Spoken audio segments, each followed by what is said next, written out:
Good morning. Thank you very much for joining us this morning on the Leave No One Behind Mural project. As we begin our presentation, I would like to start off our morning with a brief prayer from our pastor at Border Church, Pastor John Fanistil. And Pastor John, would you be kindly to open up the press conference for us and the event with a prayer? Thank you, Robert. Will you pray with me? Oh God, you are a God of all peoples and times and places. We thank you for your presence with us this day. And we thank you for having assembled this remarkable team to advance this project. We know, oh God, that you are always working for justice in the world, seeking to bring light out of darkness and seeking to make the rough paths smooth in our lives. So, oh God, for all those who have suffered the injustice of family separation, we pray especially this day. Thank you for the political courage of our leaders who are bringing these actions before elected officials in Congress. Thank you for the new work at play in this new administration. We pray that doors would be opened, that ears would be opened, that hearts would be opened, and that all who suffer from the loss of family would be reunited soon. Thank you for the leadership of this day, present with us now. And we pray this in your holy name. Amen. Thank you very much, Pastor John. And again, I want to welcome everybody to Leave No One Behind Mural Project. My name is Robert Vivar, co-director with Unified U.S. Deported Veterans Resource Center. And the reason that this project has kicked off is for a very simple reason. And we chose this particular day because it is President's Day. And our message is to President Biden. We want to carry a very loud message to President Biden to let him know to please not to forget his promise, his campaign promises to bring deported veterans home and the reunification of families that have been separated. And we have a very big concern that so far, what we have been hearing about family reunification and bringing deported veterans home is very limited. We hear that only deported veterans and families under the Biden administration is being reviewed. And we also hear that the family reunifications to take place are those that had been separated at the border. This is something that is very concerning to us because too many veterans have been deported all the way from the Clinton administration, the Bushes, and even you, President Biden, and ex-President Obama. It is our concern that all veterans are included in this immigration bill, that all deported veterans have the opportunity to return to the country they swore to defend. In the same manner that we have family reunification, that we do not leave out those US citizen children whose parents have been separated from. We need to make sure that this segment of our population is also included in this immigration plan. We cannot comprehend how US citizen children can have their rights neglected by allowing them to grow up with their parents. Therefore, we come to you and we ask you not to forget us, and that is why we are here. And we are very proud of the work of Congressman Chuy García, which has been a big motivator because actually the New Way Forward Act, which has been reintroduced by Congressman Garcia, gives us all hope that this complete immigration package can be put together and can move forward. Congressman Garcia, thank you very much for joining us this morning. You're a champion of our immigrant community, and we're just very ecstatic that you are here with us, sir. Thank you, Robert Vivar, for the introduction, and to all the partners with us today. I am very delighted to join you all in unveiling the mural honor of deported veterans, dreamers, and families separated. I put my glasses on to catch the best view possible of all the beautiful families and faces and all of those who are yearning to be reunited with their loved ones who have been deported, especially today on President's Day with deported veterans. 2 years ago, one of my constituents, Miguel Perez, was sworn in as a US citizen. To see his face filled with such joy and relief was a reminder of what we're fighting for. And I want you to know, I took him to the State of the Union message to lift up the cause that we gather to rally around and to figure out strategies for advancing today. This moment was an especially significant and hard-earned victory for Miguel, his family, and our community. You see, Miguel served 2 tours of duty in Afghanistan before being stripped of his green card and deported to Mexico for a non-violent drug conviction. Like many returning veterans, he struggled with service-connected PTSD, lacking proper care for his condition. He self-medicated. But instead of connecting him to the resources and treatment that he needed, our country turned its back on him, like countless other immigrant veterans. When asked what he'd do on his first day as a US citizen, Miguel said he wanted to spend time with his son and go bowling. That's all we asked for, an opportunity to live without fear and with our loved ones. Miguel's story shows strength and perseverance, but it also reminds us of the failure of our immigration system, deporting veterans who served their country and the double standard on crimes. Miguel is back home with his son, but thousands of veterans remain deported. The reality is that since 1996, one mistake, even if decades old, is enough to deport a veteran to a country they barely know without regard for the years of patriotic duty to our country. This is the result of our nation's failure to ensure that non-citizen veterans' access to naturalization, coupled with draconian immigration laws. That is why I reintroduced a New Way Forward Act last month, which would prohibit the deporting immigrants based on certain drug-related offenses and criminal convictions more than 5 years old.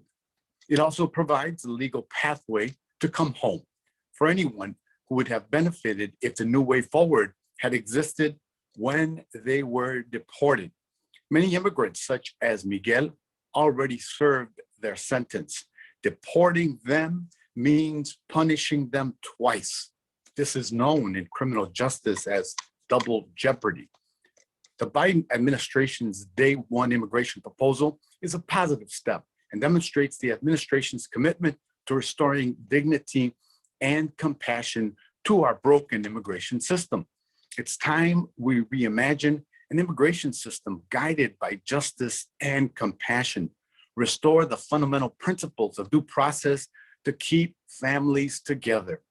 On this President's Day, we want to remind President Biden and the daughter of immigrants, Vice President Harris, that never again should our country deport those who have put their lives on the line to serve the country they love. It's time we chart a new way forward so that all immigrants are treated with the full dignity and respect we all deserve. I look forward to working with you all as we decriminalize immigration and keep families together. Thank you very much. I'll say a few words in Spanish. Robert. Please, Congressman. Thank you, sir. Hace 2 años, uno de los residentes de mi distrito, Miguel Pérez, se hizo ciudadano americano. Ver su cara de alegría y descanso fue un recordatorio de las cosas por las que luchamos. Este momento fue especialmente significativo y una victoria que requirió de muchos esfuerzos por parte de Miguel, su familia y su comunidad. Como muchos saben, Miguel estuvo 2 veces en Afganistán antes de que el gobierno le quitara su residencia permanente y fuera deportado a México por un cargo no violento de posesión. Como muchos veteranos que regresan de la guerra, Miguel sufre de desórdenes postraumáticos y falta de cuidado de salud. En lugar de que su país le diera los recursos y tratamiento necesarios, le dio la espalda como a muchos otros veteranos. La historia de Miguel es una de fuerza y perseverancia, pero también es una de una muestra de las fallas en nuestro sistema de inmigración, un sistema que deporta veteranos que sirven a nuestro país y establece un doble estándar en cuanto a crímenes. La realidad es que desde 1996, cualquier error muy viejo es suficiente para deportar a un veterano a un país que casi no conoce sin tomar en cuenta sus años de servicio. Este es el resultado de que nuestro país no asegure acceso al proceso de naturalización a veteranos no ciudadanos, junto a leyes migratorias racistas. Por eso volvió a presentar en este Congreso la ley New Way Forward o Un Nuevo Camino por Delante en español, la cual prohibirá la deportación de veteranos. También provee una vía para que vuelvan a casa para aquellos que ya fueron deportados. Muchos inmigrantes como Miguel ya sirvieron su sentencia. Deportarlos sería castigarlos doble. El plan migratorio del presidente Biden es un primer paso positivo y demuestra el compromiso de este gobierno de restaurar la dignidad y compasión a nuestro sistema de inmigración. Es tiempo de reimaginar un sistema migratorio guiado por justicia y compasión, restaurando los principios fundamentales del debido proceso para mantener a las familias juntas. En este Día de los Presidentes, le queremos recordar al presidente Biden y a la vicepresidenta Harris, una hija de inmigrantes, que nuestro país no puede volver a deportar veteranos que ponen su vida en riesgo por proteger a nuestro país. Es tiempo de empezar un nuevo camino hacia adelante para que todos los inmigrantes sean tratados con el respeto y dignidad que todos merecemos. Estoy listo para trabajar con todos ustedes para despenalizar nuestro sistema migratorio y no separar a más familias. Muchas gracias. Muchas gracias, congresista García. Se lo agradecemos muchísimo. Congresista García, antes de tomar unas preguntas, we would like to ask you, Congressman Garcia, we know that you have been wanting to visit Tijuana for quite a while, but due to COVID, that was not able to occur. We're going to be celebrating the 50th anniversary of Friendship Park, the place, the only place on the US-Mexico border where families that have been separated by these broken immigration laws can come together. We're going to be celebrating our 50th anniversary on August 22nd, an anniversary that originated by the designation of Friendship Park by First Lady Pat Nixon back in 1971, where she indicated that she wished that there would be no longer a fence here to divide these two great nations. So we'd like to invite you, Congressman Garcia, to join us, if possible, in that celebration.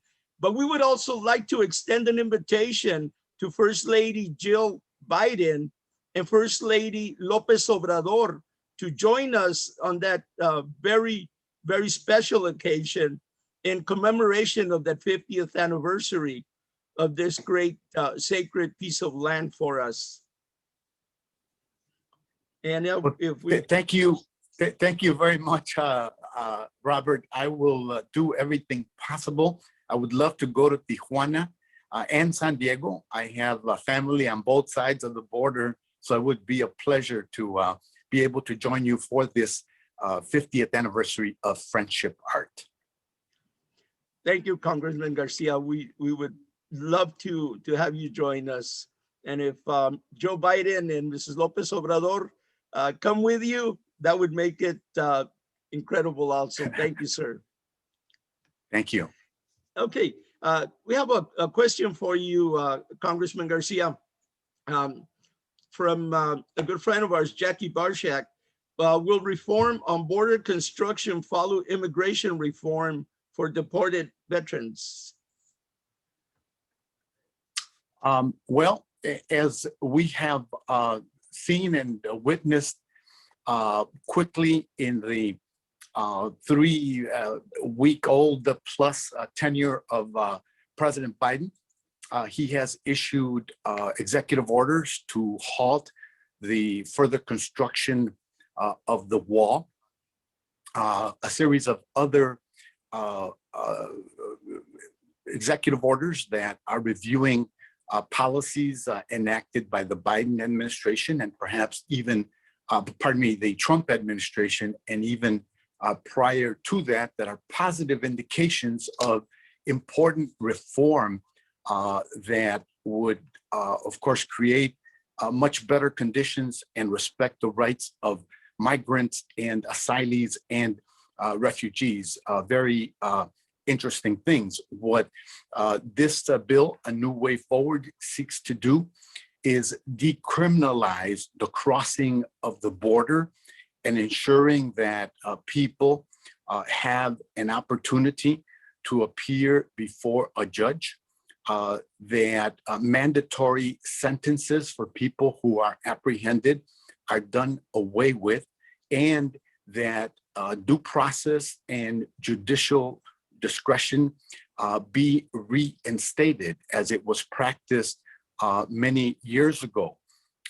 This effort to decriminalize immigration laws is in the spirit and in the letter, following through on the letter of a recognition over many years that the mass incarceration system in our country is unfair, that it has a disproportionate impact on people of color, especially African Americans and Latinos and poor people, and that judges should not be forced to sentence people to set predetermined sentences, that judges ought to have the opportunity to look at the full circumstance of an individual situation, their families, their prior histories, etc., not the punitive mandatory sentencing that has happened.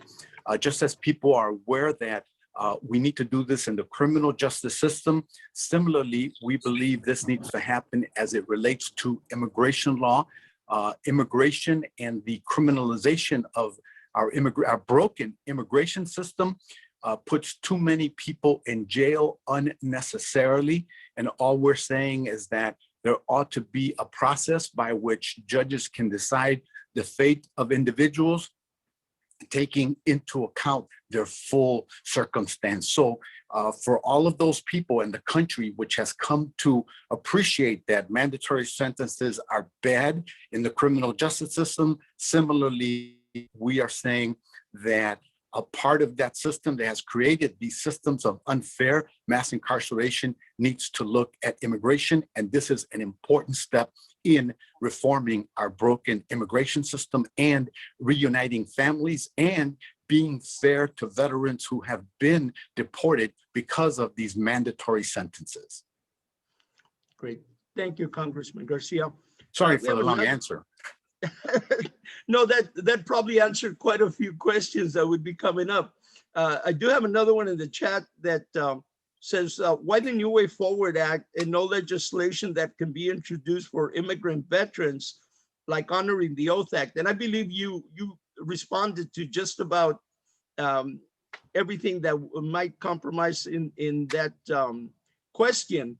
One thing though, and this is something that we're also a chapter of Veterans for Peace, and through our Deported Veteran Advocacy Project, For several years, we have been working on getting an amendment to 8 U.S.C. Code 1101 Alpha 22, which is also mentioned in a bill introduced by Congressman Takano a couple of years ago, honoring the Oath Act, H.R. 5151.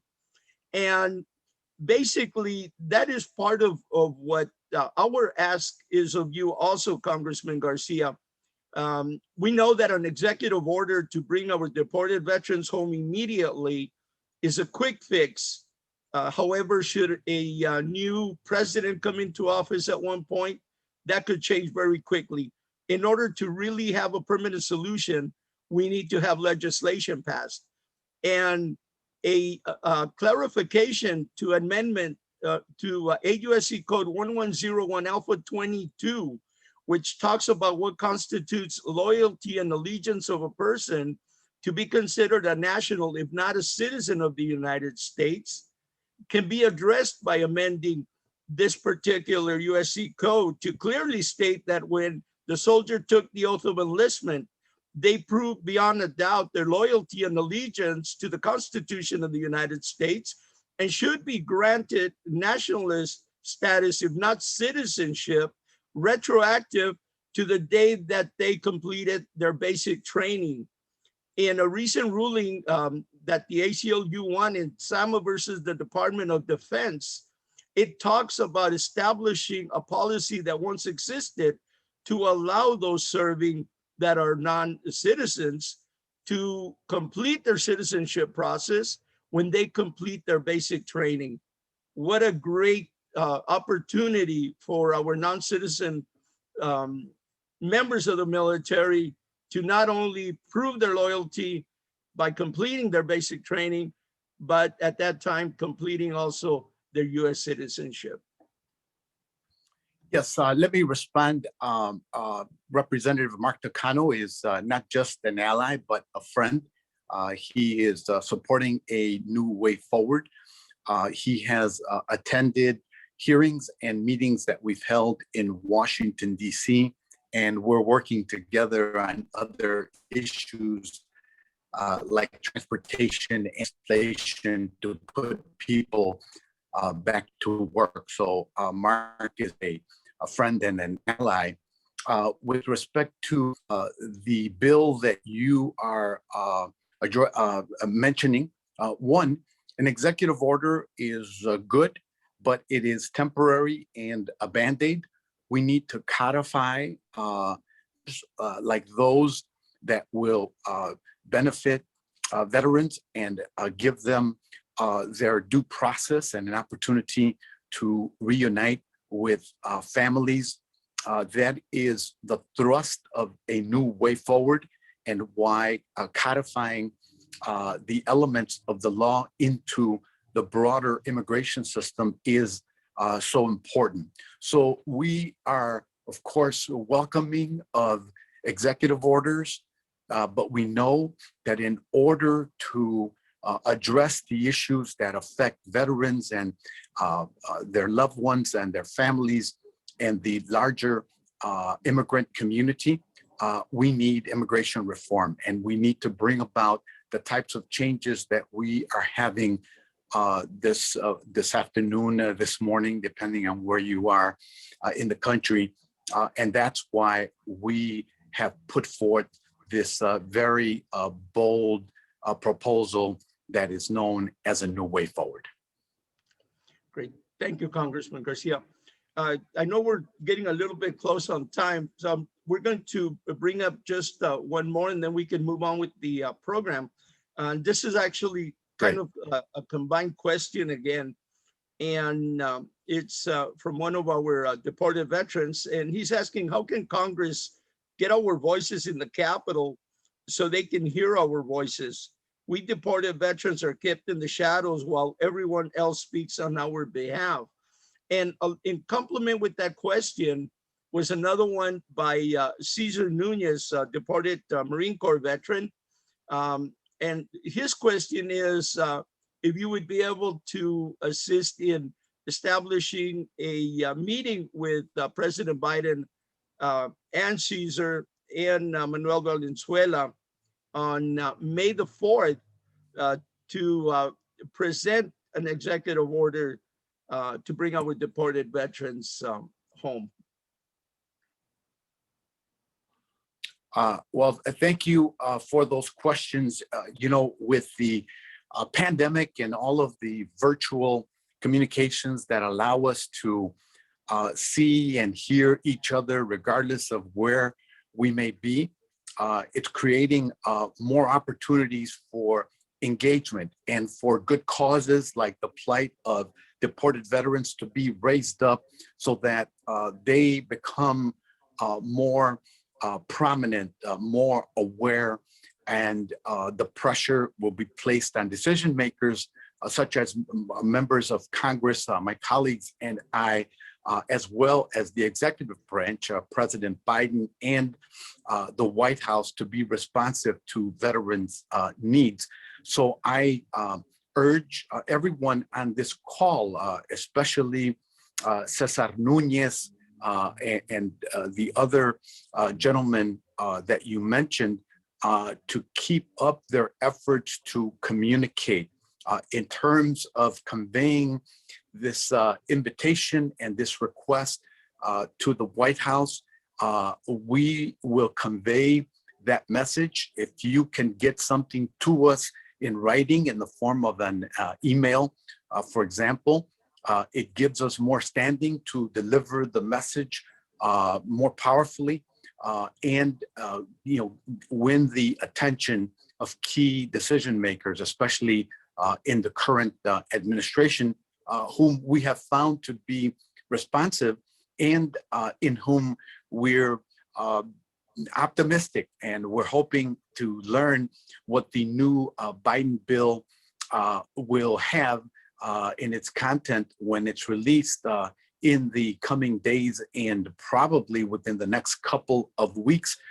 We're hopeful, and we've heard encouraging signs that some elements of a new way forward may be in the Biden package on immigration reform. So again, thank you for everything that you do. Thank you for raising this issue and the profile and the urgency of addressing the cause of deported veterans and their striving for family reunification and their efforts to come back home.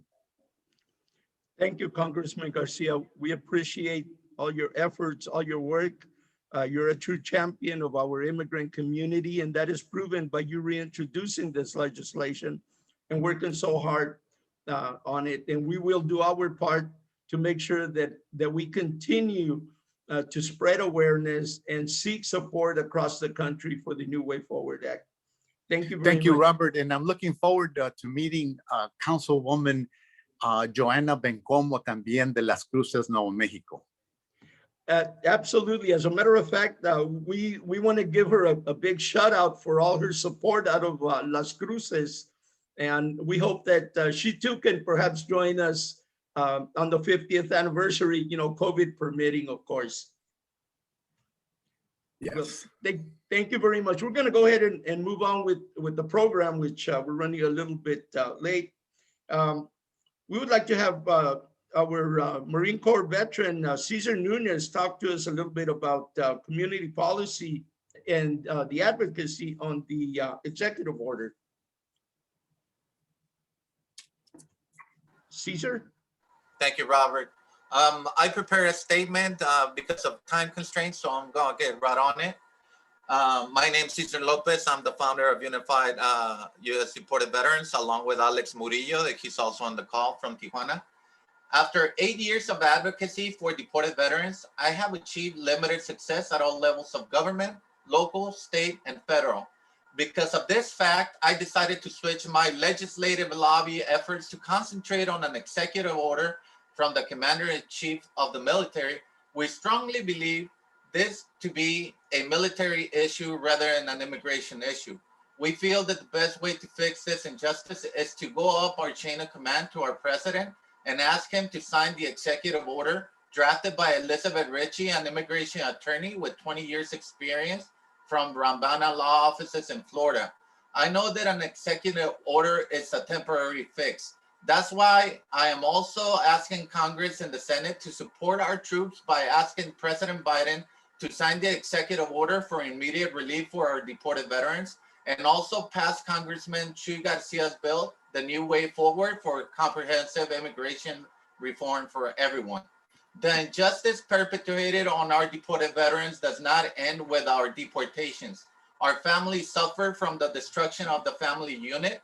Our children suffer from our absence and become more vulnerable to the pitfalls of our already vulnerable immigrant communities.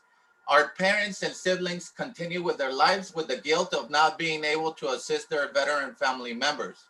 Our veterans are being punished by the very system of government that we swore to protect. We're being punished 3 times by our country. 1, by failing to assist veterans to integrate into civilian life with proper sources of assistance. 2, by deporting veterans right after they have served the full term of their sentences. And 3, denying deported veterans with benefits earned while in service to our nation. I managed to have a face-to-face with Joe Biden on May 9th on 2019 and Kamala Harris June 5th on 2019 in Las Vegas, Nevada, while filming the Netflix documentary Immigration Nation, where I publicly asked them if they elected, they will stop the deportation of veterans and repatriation with an executive order. They both agreed that they will stop the deportation of veterans and will sign an executive order to repatriate us. We're asking all our Congress representatives and senators to help us remind our president and vice president to fulfill their campaign commitment to repatriate our deported veterans. Cesar Lopez, USNC, Semper Fi, founder of Unified U.S. Deported Veterans. Thank you. Thank you very much, Cesar. We're going to now ask Ed Mead, professor at University of San Diego, to share some words and thoughts on the New Way Forward Act. Thank you very much, Robert. Thank you, Congressman Garcia, for coming. It's so awesome to see you in Congress, by the way. I met you in Chicago a long time ago, and it's marvelous to see you there. We need you. Let me just give 3 quick reasons, and I'm targeting these to our friends in the press because they're narratives that we need to get out there about the New Way Forward. The first thing I want to say about it, what makes it really unique, is that it's the only immigration reform bill that we have on the table, or that we've had on the table, frankly, for a long time, that actually addresses the harm done and the harm already in process to our families and our communities. You have to remember, and this is something that we just don't have a broad public consciousness of, in the last 3 presidential administrations, we have deported 3 times as many people as were deported in the 100 years before 1996.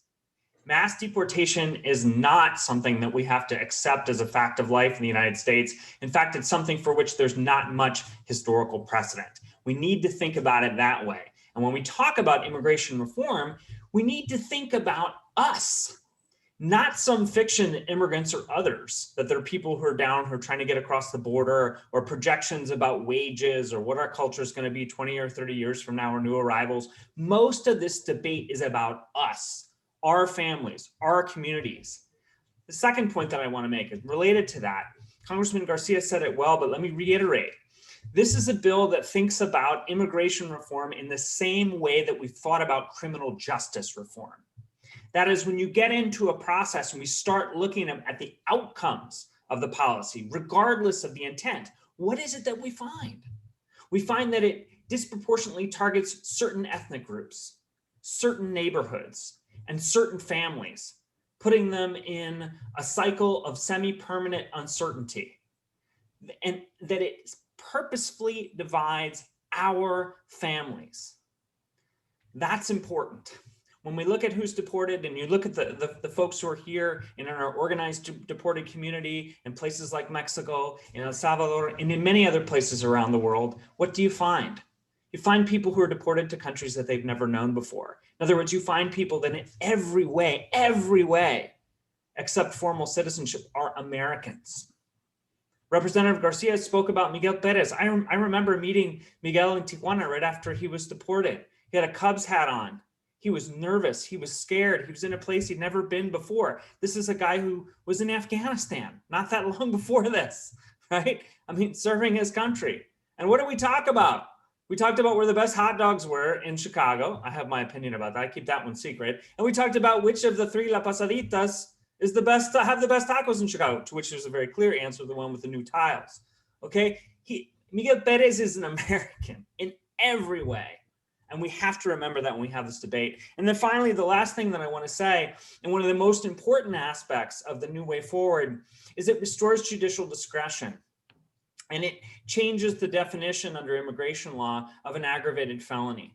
And you have to understand that this is the kind of thing that we need if we want to restore law and order to our immigration system. We have to get away from this narrative that some of our friends on the right have imposed, that somehow being tough, quote unquote, tough on immigration is good for the rule of law. It's not. If you're a judge and you don't have the discretion to consider the service of a veteran in their deportation, you're not a judge. You've had what it means to be a judge taken from you. It's the same thing as when you're in a courtroom where there are no rules of evidence. It's the same thing as when you're having a trial and it's not open to the public. These basic aspects of our immigration system desperately need reform, and the New Way Forward is really the first one to take that seriously. So many of our childhood arrivals and our deported veterans would not have been deported if the judges could have considered their service to their country and their connection to their communities here in the US, and particularly their US citizen children.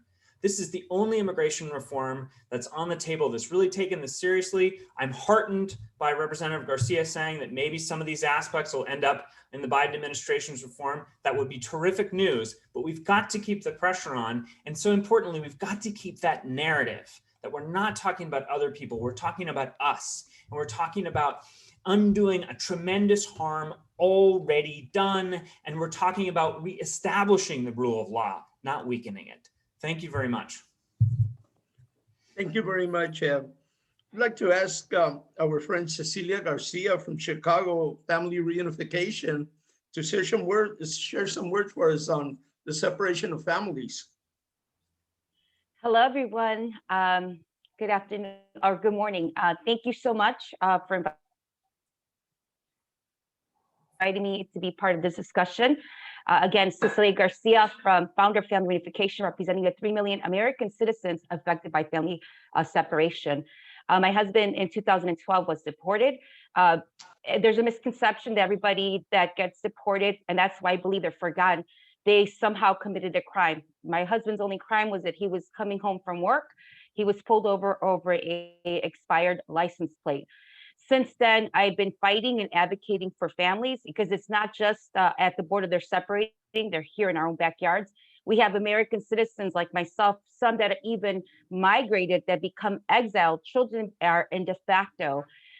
The detrimental effects to our children, two of my daughters were hospitalized for suicide ideation. We have one known case in Las Vegas, Silas Norvey, who after visiting his father at an ICE detention center, jumped out of the vehicle and died instantly. So these are effects that, are long term. And the only way I see this is a good bill, the New Way Forward, but we also need to stop the bleeding. It has to be caught in the system in order for this New Way Forward to apply. But what we need to do is stop deportations, period. So we have also the bill, the right to the American Right to Family, which will be reintroduced by Bobby Rush, to protect the 11 million that are living in the shadows right now. The best way for us to heal is to know as a family that, a child will come home from school, doesn't have to worry whether their parent will be deported or not. Me not having to decide whether to stay here in the country that I was born and raised in, or having to move to the country where my husband was deported. We need to find a reform where it's going to help all of us, including, the veterans, American citizens, the TPS holders, DACA, everybody. That it should be all inclusive and not just one separate issue. And this is why I also believe the New Way Forward complements with the American Right to Family. And I hope that Congressman Chuy García, thank you for your efforts. And we need to make sure that we pressure the other elected officials, because they need all these votes in order for this to become legislation. And we know there's still a lot of Republicans in office that do not want this to happen. So, everybody here, everybody that's watching this, please, I ask everyone to call and talk to their congressman, their state official, and tell them that they have to bring something forward for immigration to help all the families so we can start beginning to heal. And thank you so much again for inviting me, and God bless everybody. Thank you, Ceci. And now we'd like to have U.S. Navy deported veteran Alex Murillo talk to us a little bit about the effects of family separation on the families of our deported veterans. Hi, everybody. Thank you for having me. My name is Alex Murillo. I am from Phoenix, Arizona. I'm a U.S. Navy veteran, and I've been deported since 2011 for a nonviolent cannabis offense. I served right out of high school. Like many of our veterans here that are deported, I didn't know Mexico until I was deported here to Mexico. So that's one of the things that we have to go through. Our families are separated, and we got to remember that our families are military families. Once they separate us as veterans from our family, they're breaking up a military family. Okay, that's a military family that doesn't have a father anymore, or that doesn't have a provider. Okay, so this is happening across the board, not only to us as veterans, but it's happening to all millions and millions and millions of families. Okay, so we're having kids growing up without fathers or without mothers or without both. Okay, be it if they're in the military or not. And I wouldn't be surprised that this new way forward doesn't help out a lot more military families than we think, because some of these people that are coming back home, they have military brothers that are still there. They have a military family. Okay, so basically what I'm saying is that I think that we can be the spearhead of this thing. If it takes us as veterans to say all of us need to come back, then that's what it takes. First of all, we want all veterans to return home. Okay, now secondly, now we want the new way forward to return all the rest of our families home. This message now is to President Joe Biden and Vice President Kamala Harris. Mr. President, we have you on video. We've got Vice President Kamala Harris on video. We believe that you will be true to your word. Remember what you said. Remember that you said that you would bring us home. There's no honor in bringing us home once we're dead. Okay, now Javier Ramirez is on your watch. Javier Ramirez is a U.S. Marine Corps veteran. He just recently passed away. And this is in your administration, during your administration. Once again, we're U.S. veterans, we're U.S. soldiers, and we deserve to be home. Also, our families deserve to have us home, and our broken up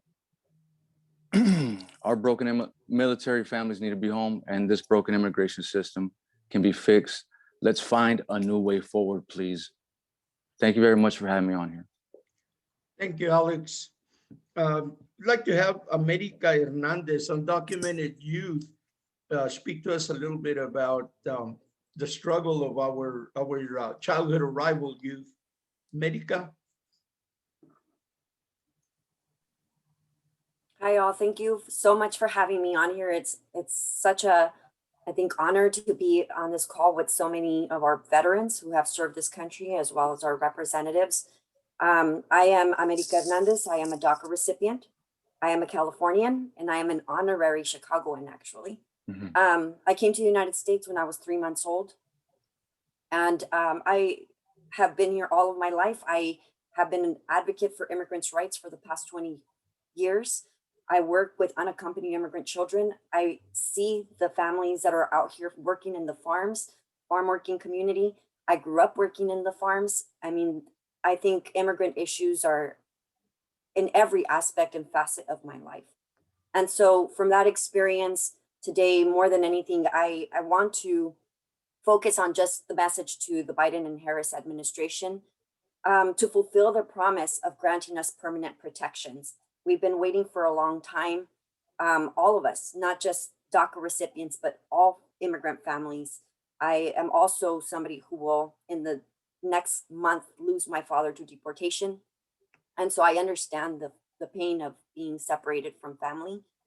That said, I believe that we as immigrants have the right to the opportunity to fulfill our potential and to fully integrate into the American community. So there is no better time than now. This is the best time that there's gonna be. And so we need you to do something now today. So that's all I have to say today. Thank you. Thank you, America. Our next guest, I'd like to introduce Claudia Ramirez. She's the daughter of a Marine Corps veteran who recently passed away, exiled in the country he was born in, however, a country he really did not know. His death, we cannot allow it to be in vain. This is a direct cause of the negligence to our military servicemen. We need to correct this. We cannot allow any longer for any of our deported veterans to perish outside of the United States because they did not receive proper medical attention. Claudia, would you please join us? I want to thank you for inviting me. And if I'm sensitive, it's because it's still really fresh, the death of my father. Today, we will be saying farewell to him. My dad was a proud Marine. And I was really angry when he died.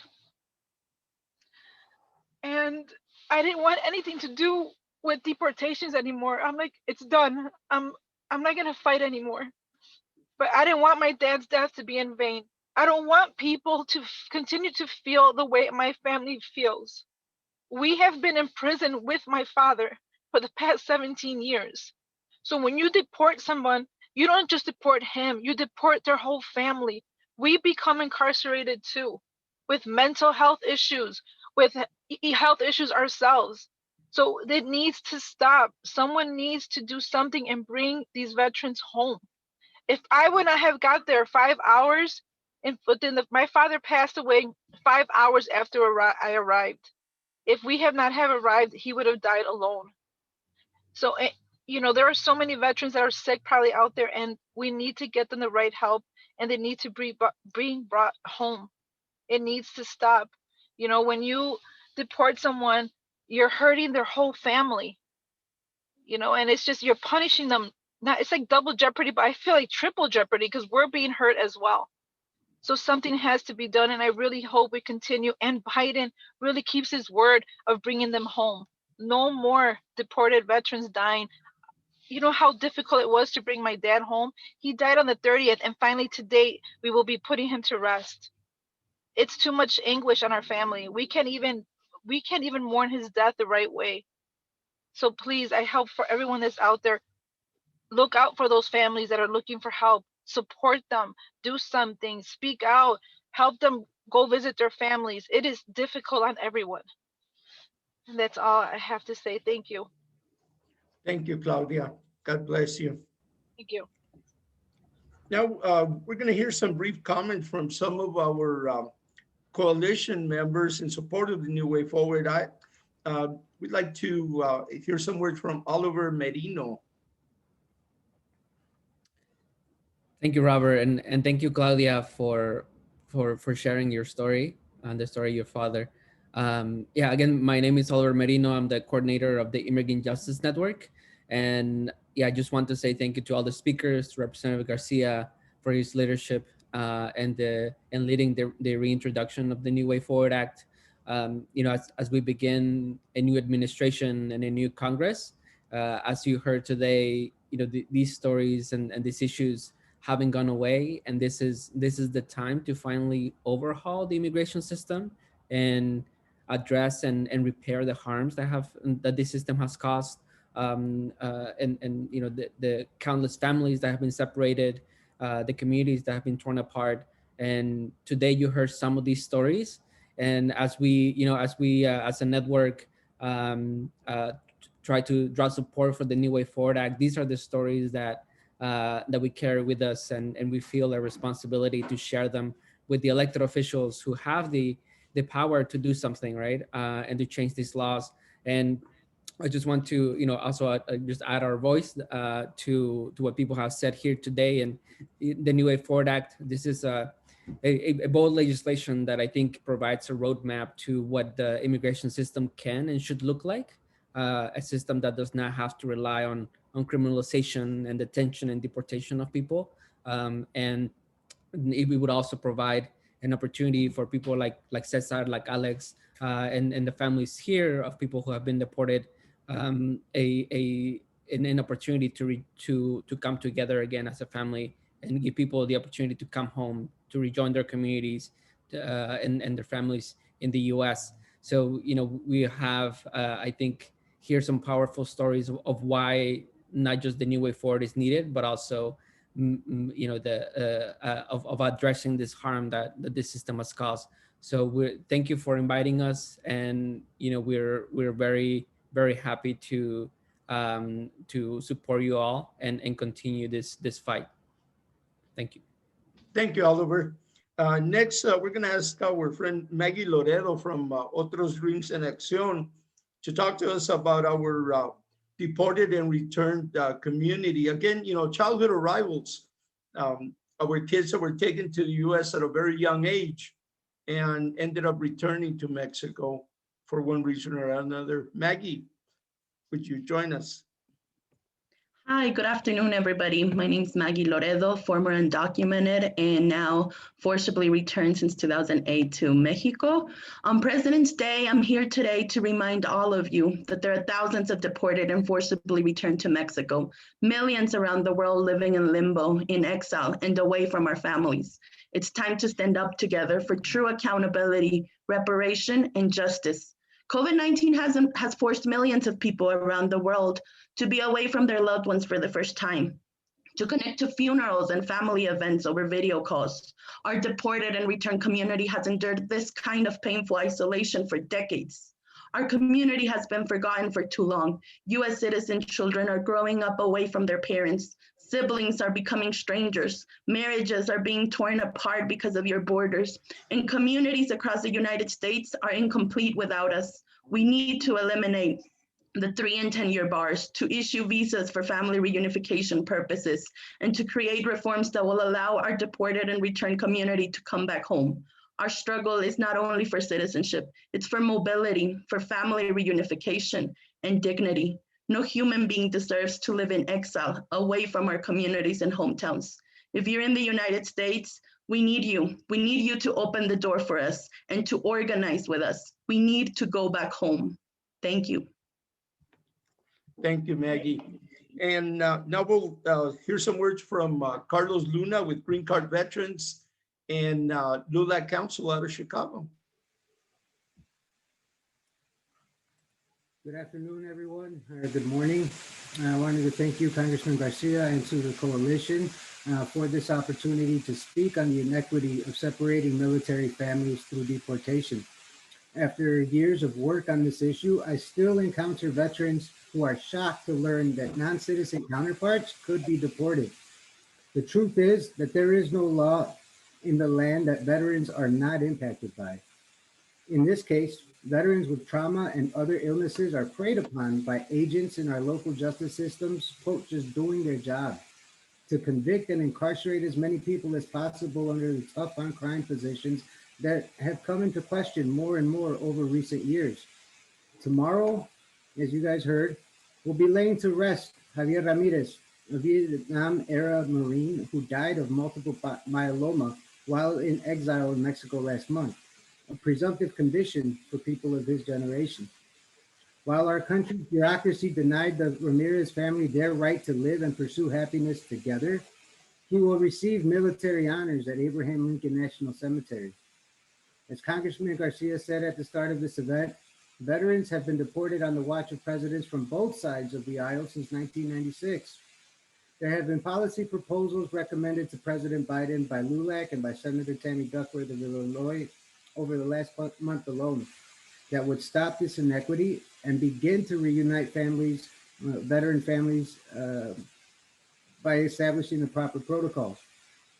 I urge President Biden, to act on them swiftly to protect the military families who, like his, have lost so much for this country. Thank you.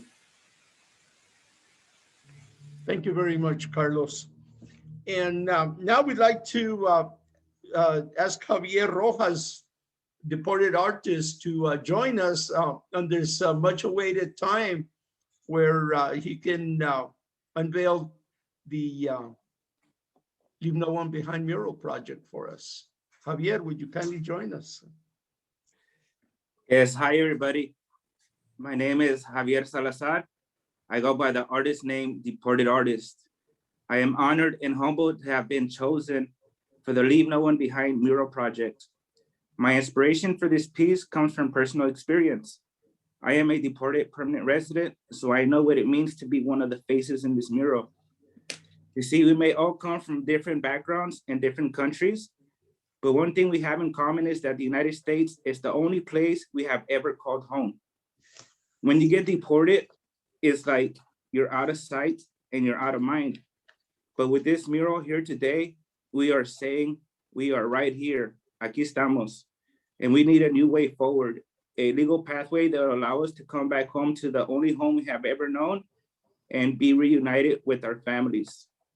As an artist, my goal for this piece is to create awareness and to shed light to the plight of our deported veterans, our deported dreamers, our deported permanent residents, our deported childhood arrivals, and to strive for overall family reunification. Thank you, everybody. Thank you, Javier.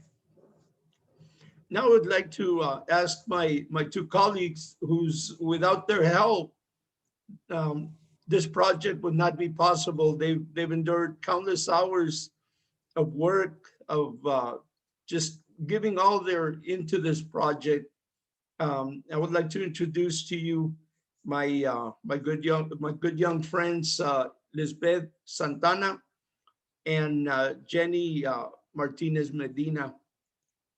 Ladies, would you kindly share the project with us? Yes, of course. Thank you, Robert. And like you mentioned, we've been working together on getting this mural project on the ground and working behind the scenes to make sure that logistics work out well and in our favor. So just to provide a background, I feel like a lot of our speakers today have really mentioned this idea that we need a way to get Congress to listen to us, that the people that will make the right decisions will include everyone who has already faced deportation. So with that said, we came up with this idea that through art, we can communicate the stories of those who have been displaced out of the US for many reasons, right? This is a topic that could, take a whole another talk for us to break it down. But at the end of the day, we want to be inclusive in the approach we are taking. And through the Leave No One Behind mural project, we are trying to do just that. So as you can see in this image here, and as you were able to see during the mural unveiling with Javier, the image here depicts different people. It depicts deported veterans, childhood arrivals, dreamers, people who had permanent residency but were deported as well. And I think it's really important to note here that there's also mothers portrayed in this mural. To be inclusive in this approach, we decided to focus on gender, age, and people that come from different backgrounds. It's really important to also emphasize that the mural seeks to uplift, at least at this point, more than 35 stories, and we continue to grow. At the moment, we have 2 of the murals ready, and we are working on the 3rd one at this moment. The dimensions for what we seek to work on is a mural that is 90 by 70 inches. So it's a pretty big mural. And I think this will allow visitors to also be able to get close to the mural and scan the QR codes that we'll be including. And once someone scans the QR code, what they will be able to see is a story of the participant who is part of the mural, or to read a letter that they've written. So it's something that they've made themselves personally, and for them to communicate their story and what they are seeking for in regards to immigration reform. And basically our goal at the end of the day is to have a mural in all 50 states. That would be amazing. And if, folks on the ground would be able to help us make that happen, that would be, fantastic, just because we need to make noise. And I feel like through art, that's like the easiest way. And, just put it on people's faces, that this is a situation that has been, occurring for more than one administration. And it has a lot of like history behind it. So just as a clear general outline, this is a very do-it-yourself method. The folks who want to be a part of this mural project don't have to have any artistic background. So all you have to do is work with maybe 3 people to get this mural up on a wall and get the permissions needed. So I'll let Jenny speak a little bit more about the locations and the veterans as well. Hi, everyone. Wonderful to be here today. Thank you for sharing all your stories. And thank you, Robert, for emceeing this. I'm super honored to be able to join with all of you today. And I just want to just quickly flag that I'm from the Central Valley, California. My brother is a U.S. Army veteran that was also deported after he came back, from service, struggling with PTSD. So what we're doing here is really, as my colleague Liz mentioned, we're building a coalition of veteran and immigrant advocacy groups to fight against these entrenched systems that continue to incarcerate and deport our communities. So this mural project is really a tool for political action and healing. And so let me just share my screen here. Most of the people depicted in this mural all come with deep ties to the communities. So they're still tied to the communities they were deported to. And so we're working with local organizers to reclaim these stories and really disrupt the erasure of deportation is really our goal. And so at the end of the day, we want to reroute these stories that belong to the folks that were deported in their hometowns. And we're calling on local organizers to take up space, really. And so the map on your screen shows where we're launching these murals. Most of our stories correspond, if you take a notice here, along the southwestern border. And those are really the clusters where our gente have intensely felt the impact of mass incarceration and deportation brought from the 90s crime bill, restrictive immigration policies in the 90s. And so we're really prioritizing the locations that will have the most impact and will allow us to make targeted noise directed at elected officials. So we're really asking for 2 actions, right? It's first, in support of the executive order to bring deported veterans home. And the second is the New Way Forward Act to really curb criminal systems and the deportation pipeline. And so the goal is to raise enough money to expand to all 50 states. And so the point of the mural, as my colleague Liz mentioned, is to make it harder for elected officials to look away. And so in the US, immigrants make up 44 million of the population, and 13% of the veteran population are from immigrant families. And so many of the families did not move here, they were displaced. And so currently our murals are depicting over 11 nationalities in different countries. And for many of you, veterans are deported all over the world. And in this mural, we're representing veterans deported to Mexico, Central America, Costa Rica, India, Jamaica, Haiti, Kenya, the Philippines, and Dominican Republic. And the veterans that you will see in the murals are at different removal stages. Some have already been deported, some are in the removal stage, others are returnees. And so what really the goal is, the final culmination point of this mural installation, it will occur in Washington, D.C., when we have a delegation of deported veteran advocates, nearing at the end of Biden's first 100 days, go out there, install the final mural, and hand an executive order to Biden as well.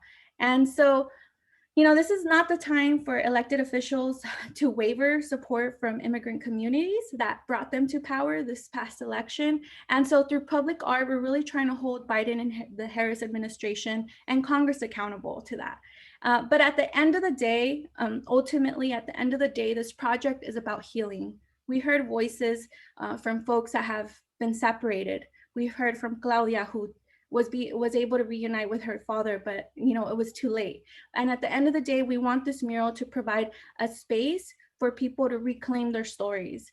And so we're honoring, veteran service, but we're also honoring the stories of childhood arrivals, undocumented youth, and we're validating their pain and experiences brought by family separation.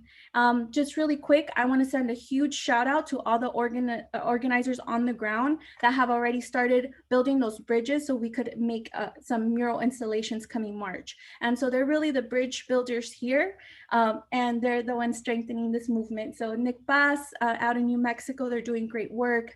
We have organizers in Bakersfield and so many more sprouting up, especially special thanks to Veterans for Peace as well. That's really helping us on the ground. Great. Thank you very much, Jenny, Liz.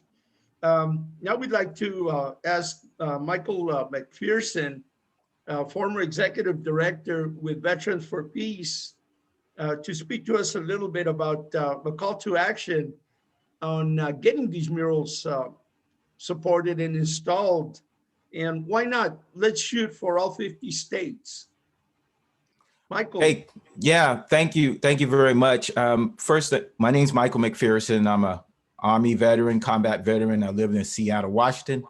I have to say I'm overwhelmed by the stories. If you've been listening to this out there in Facebook land, these amazing and powerful stories. And then we have the opportunity to see this incredible mural. So I'm totally overwhelmed by them, and I'm honored to be here to help my deported veteran brothers and sisters, because we want to make sure we leave no one behind, that we bring everyone home. So right now is very important. It's a critical time. That's the reason that we're doing this. We can really make this happen, but we need people's help. If you're out there listening to this, you need to understand we need your help to make this happen. Now, why is this a critical moment? Well, the Biden administration has promised to have just immigration reform, and he has signed executive orders moving in the right direction. So that means there is momentum for immigration reform. And as it mounts, we must increase the visibility of deported veterans to ensure they and their families are not forgotten. So here are 4 ways you can help, and you can really make a difference.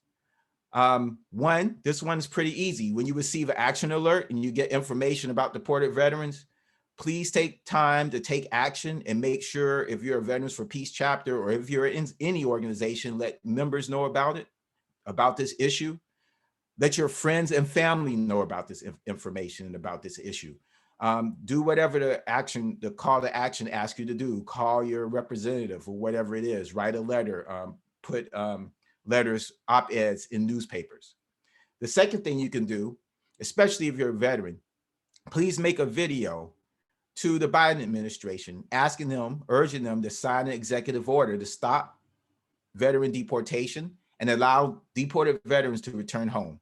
That's a big thing that you can do. Also urge Biden and Congress to remember deported veterans in immigration reform, and then post this video on social media and send those links to us if you're able to do that. And if you don't know how to do that, you can get in touch with me. I believe that my contact information has been put in the chat, and I'll help you do that. Or you can go to Veterans for Peace. You can find me, believe me. Okay, the next thing you could possibly do is host a webinar as an individual or a chapter. Now, you don't have to worry about putting the content together. We'll do that for you. Again, get in touch with us. What we need you to do is promote it in your community, in your networks, to your family and friends. We want to get outside the usual circles, the usual suspects in terms of know about these issues. We need to get to a broader audience. So that's what we need you to do. We will provide the content. And then last, this might be the hardest, but it's easy too. Host a Leave No One Behind mural in your city. Okay, now that can really be the big thing you can do, because the more places we get this mural up, the more people see it, and they'll be awed by it. Because Javier did a great job. I have to say, it's an awesome mural. So it costs about $300 to bring to your city. Please do that. Do one of these, but I really am asking people to do all 4 of these things. So take action. When you get an action alert, post a video, host a webinar, and host the Leave No One Behind mural. You can do all 4 of these things. And of course, a big one is donate money. Because nothing can be done if you don't donate. Nothing can be done without funds. That's just the way that it is. So donate some money, help us out that way. We can make this campaign happen. We can bring our deported veterans home. We can reunite families. Thank you very much. Thank you very much, Michael. Now, what we'd like to do is if we have any questions that may have come up from the media or through our Facebook Live, I would like to ask our colleagues, Liz and Jenny, if we have any questions, we can go ahead and respond to them. Yes, I believe there's a question by Maria Zamudio. She's asking if there will be a mural in Chicago. Okay, and what we're going to do with the response on the questions is we'll have our panel participants respond to them. I think both you or Jenny can respond to that one. Yeah, sure. Well, in Chicago, we are working with local organizers. You heard from Carlos Luna and Cecilia Garcia today. So we're really tapping in with them to figure out when we could post that mural.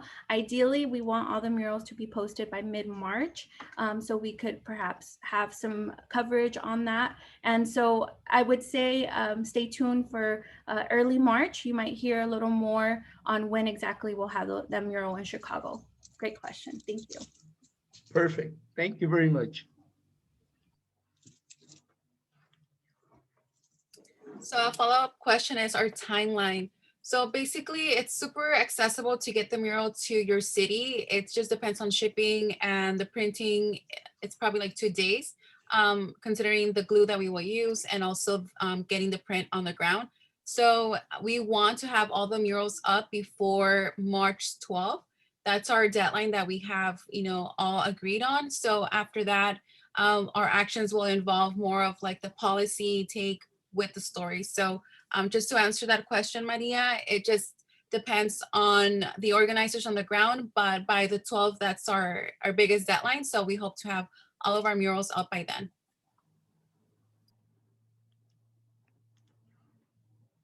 Great. Do we have any other questions?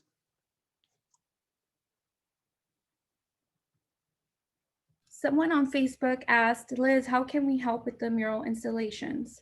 Supporting from Phoenix, Arizona for my brother, Alex Murillo. Okay, awesome. Yes, so if you're interested to be a part of this and for example, you need the funds and you can't fundraise, definitely contact us. We will support you in making sure that the mural gets to you with all the materials that you will need.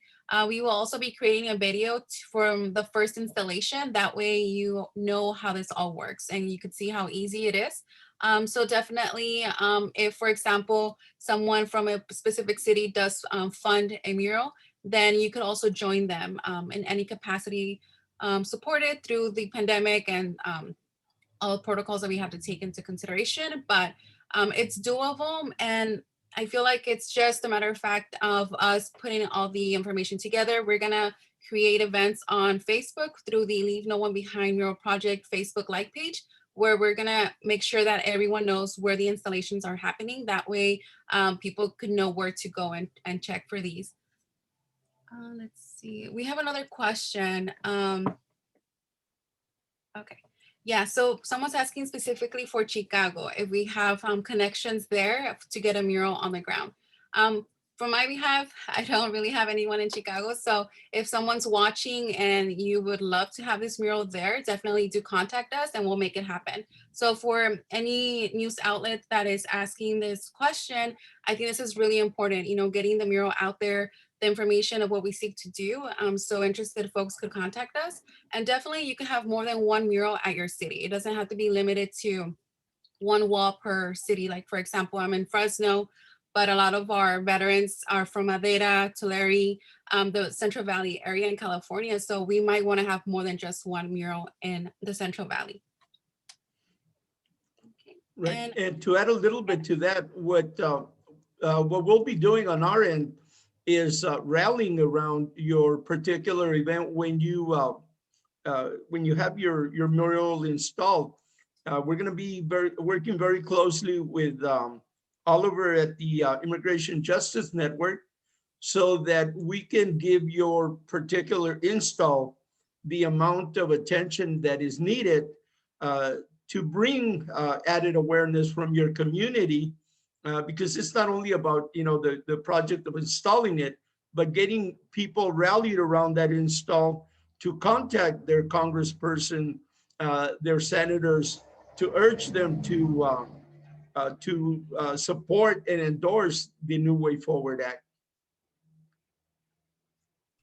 And I would also say you could always contact us, the Leave No One Behind mural project, either through social media, or we could drop our email and all the Facebook links. That way we could connect organizers across different states. And so that way we could do some collective efforts there. So, you have all the means. We'll supply you with what you need to get those murals. Just find your community. And we're really hoping this is really just a spark to really reclaiming spaces and public art walls, where we could elaborate further from there. Perfect. Thank you. We do have another question. If the image is shareable on social media, or is it going to be available also? And yes, once after we're done with this conference call, we will be posting it on our archive and also on social media. So for example, if for some reason you want to make the mural on your own, get those materials printed, or do anything like cultural materials, for example, t-shirts, stickers, or something to really create awareness like posters, you are free to do so, and definitely tag us on social media so we could share this. So the image is going to be free of use for anyone who, wants to participate. So definitely do watch out for that, and let us know definitely if you decide to use it.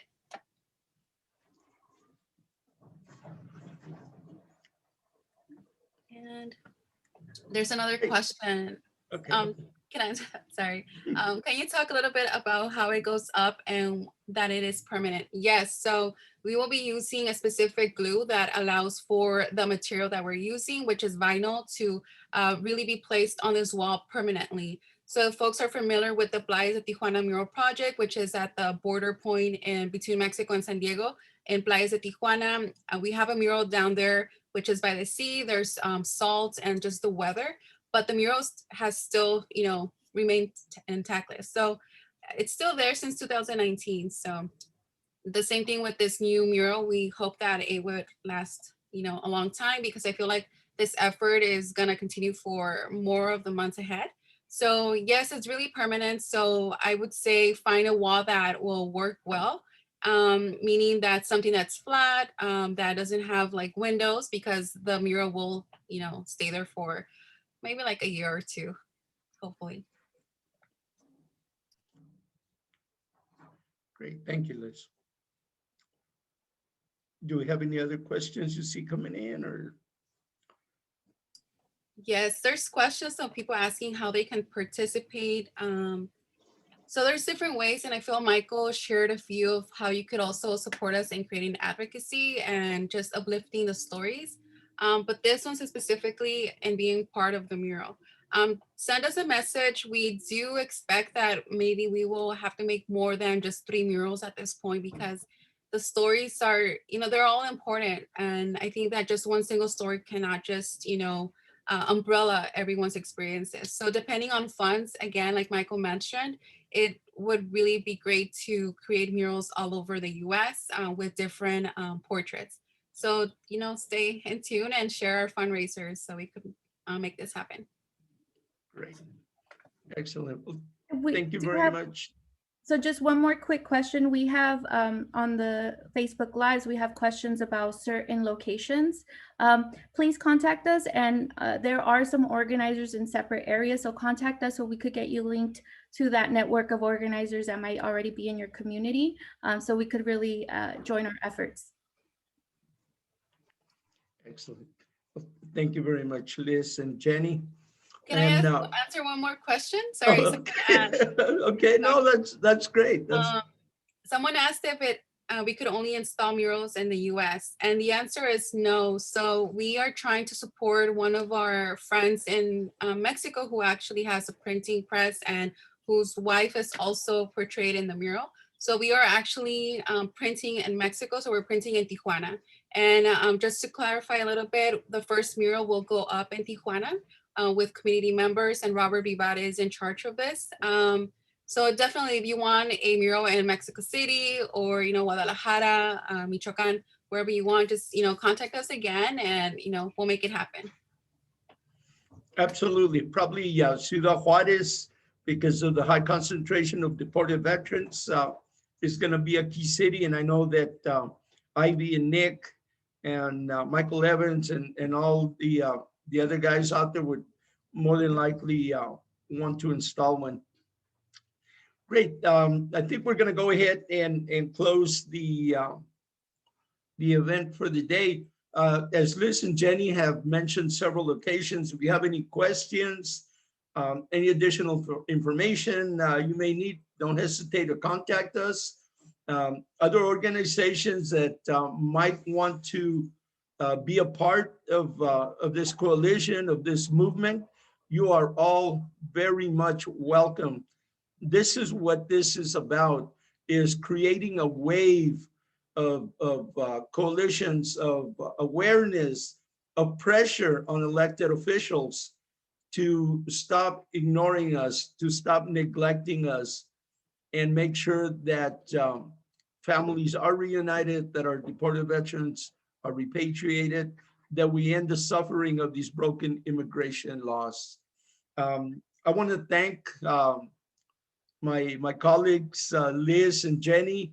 Again, you ladies are incredible.